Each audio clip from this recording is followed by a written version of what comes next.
استاد شاگرد سے، تم نے ہوم ورک کر لیا ہے؟ شاگرد بولا، جی نہیں جناب۔ استاد نے کہا، تو پھر مار کھانے کے لیے تیار ہو جاؤ۔ شاگرد بولا، جناب پہلے میں ہاتھ دھو آؤں۔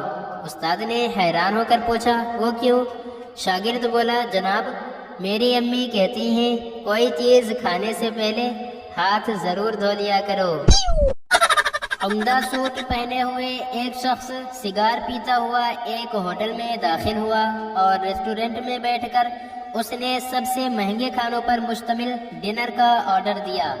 شکم سیر ہو کر کھانے کے بعد اس نے کافی لانے کا آرڈر دیا۔ کافی سے لطف اندوز ہونے کے بعد اس نے مینیجر کو بلایا اور کہا، تمہیں یاد ہے کہ 1 سال پہلے میں بہت معمولی اور گھسی پٹی پینٹ شرٹ میں یہاں آیا تھا اور میں نے ایسے ہی کھانے کا آرڈر دیا تھا۔ کھانے کے بعد جب میں نے تمہیں بتایا تھا کہ میری جیب میں پیسے نہیں ہیں تو تم نے مجھے اٹھوا کر ایک آوارہ کتے کی طرح باہر پھینکوا دیا تھا۔ مینیجر نے گردن کو خم کرتے ہوئے ملائمت سے کہا، میں معذرت خواہ ہوں سر۔ وہ صاحب ذرا سنبھل کر بیٹھتے ہوئے بولے، معذرت کی کوئی ضرورت نہیں، آج پھر میں تمہیں وہی تکلیف دوں گا۔ بچوں کو سستی پر مضمون لکھنے کو دیا گیا۔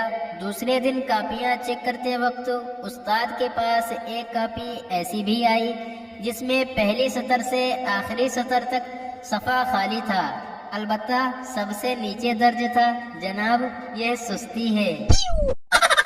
ایک عورت دکاندار سے، مجھے اپنے شوہر کی قمیض کے لیے کالر چاہیے۔ دکاندار نے پوچھا، باجی کالر کون سے نمبر کا ہے؟ عورت پریشان ہو کر بولی، نمبر تو مجھے یاد نہیں مگر میرا دایاں ہاتھ اس کی گردن پر پورا آتا ہے۔ بیٹا باپ سے، آپ مجھے گدھا کہا کریں۔ باپ نے پوچھا، مجھے دھمکی دیتا ہے؟ 1 نہیں 1000 بار کہوں گا، تو گدھا، تیرا باپ گدھا، تیرا دادا گدھا۔ بولو اب تجھے کیا اعتراض ہے؟ بیٹا بولا، اب مجھے کیا اعتراض ہو سکتا ہے، میں خاندان سے الگ تھوڑی ہوں۔ ایک دفعہ کسی نے مولانا شوکت علی سے پوچھا، آپ کے بڑے بھائی کا تخلص گوہر ہے، آپ کے دوسرے بھائی کا تخلص جوہر ہے، اور آپ کا تخلص کیا ہے؟ مولانا نے مسکراتے ہوئے جواب دیا، شوہر ہے۔ ایک چوہے کے بچے نے ہاتھی کے بچے سے پوچھا، تمہاری عمر کتنی ہے؟ اس نے جواب دیا، 6 ماہ۔ چوہے کا بچہ یہ سن کر بہت حیران ہوا۔